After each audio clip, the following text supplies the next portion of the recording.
Hello there.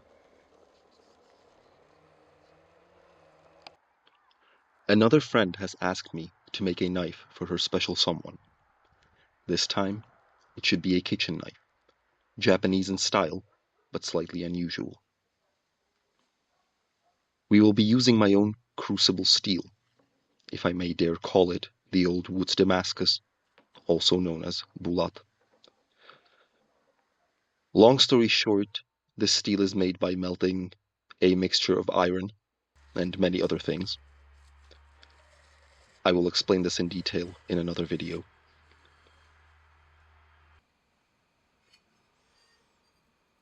Ingredients such as charcoal are used to add carbon,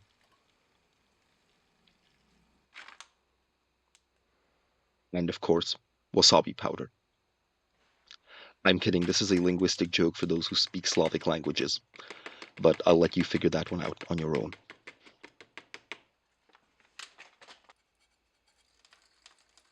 Crushed glass is added to create a molten seal and prevent contact with air, specifically oxygen.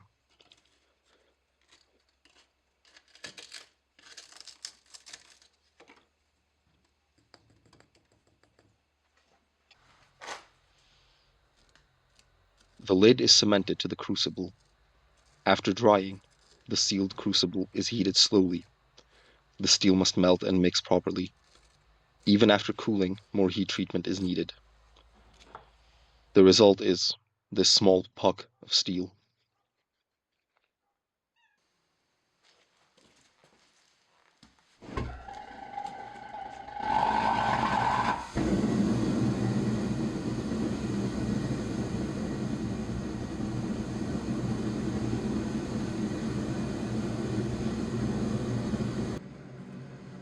After slowly heating our puck, the forging begins.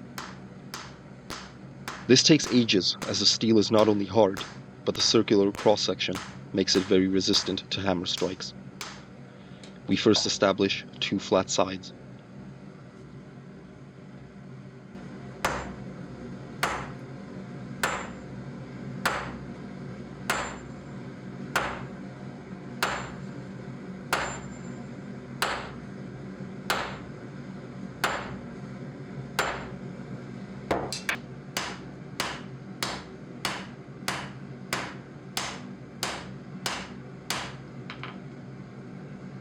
Slowly we draw out a long rectangular shape.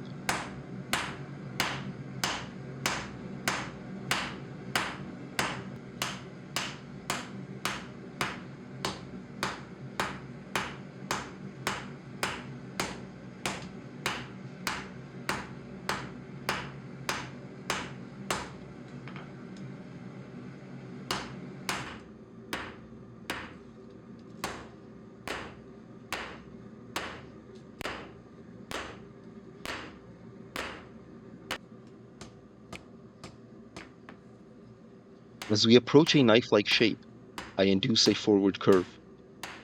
This curve is then offset by drawing out the edge side, as each of these hammer strikes pushes material in the opposite direction as well.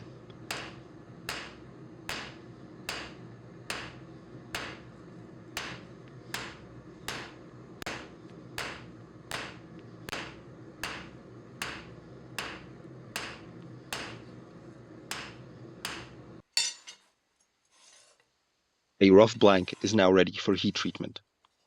Slow heating and cooling over multiple hours, followed by rapid cooling and heating again, ensures durability and flexibility.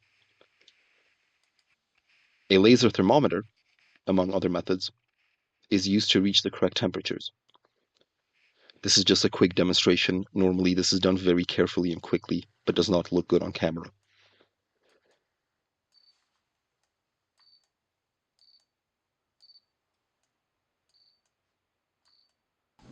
Reheated oil is used for the quench, after which the blade is slowly heated to a much lower temperature. This reduces brittleness and adds flexibility. It is referred to as tempering. This is the root of the term to have a bad temper.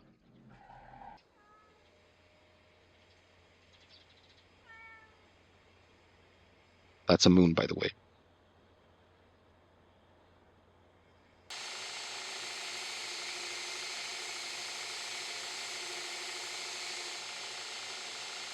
A rough shape and polish is done on the belt grinder. The rest is done by hand.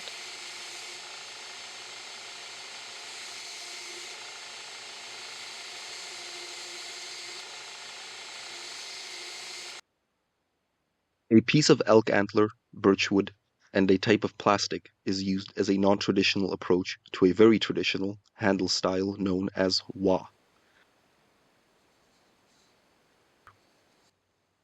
The wood is then stained.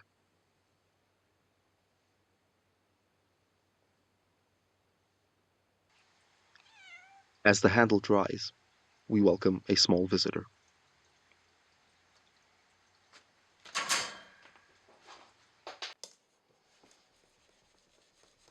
The blade is now finished on multiple whetstones. This part takes longer than the forging itself. The water is also mixed with vinegar. This slowly etches a sort of patina onto the blade, exposing a pattern. I am not going for a mere polished work of art.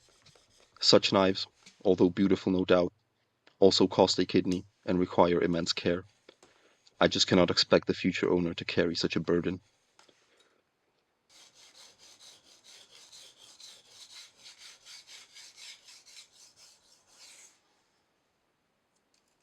Our handle is attached. Hard beeswax is often melted into the handle, not only to hold the blade, but also prevent rusting inside. These handles are made to be easily removed or replaced. Both blade and handle are given a heavy oiling. I use either linseed or camellia oil. The grays on this blade are a bit dull, but so am I. And this is a knife to be used heavily. I expect it to be scratched and patinaed as an everyday tool.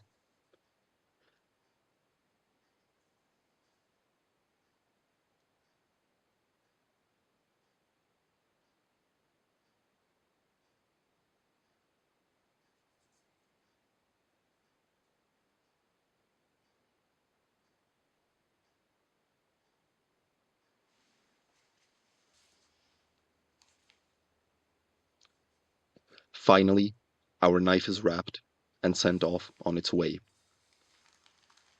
I hope it serves its new owner well.